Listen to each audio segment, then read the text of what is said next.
Matahari pagi menghangatkan pengunjung pantai Sanur.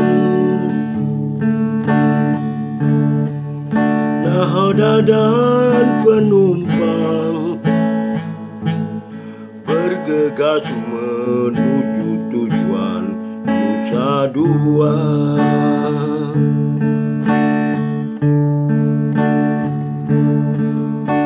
Di lautan lepas ada perahu berjemur menangkap ikan. Hotel berbintang berdiri tegar di pasir yang putih.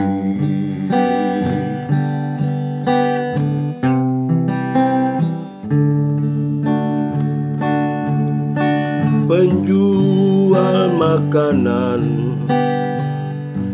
pedagang souvenir berjejer di tepian pantai. Turis mancanegara berbaur dengan tamu dari Indonesia.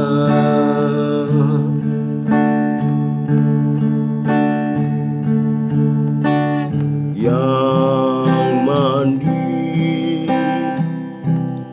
dan berenang di bawah terik matahari.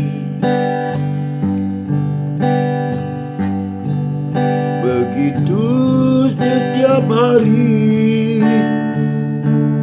suasana pantai Sanur sekarang.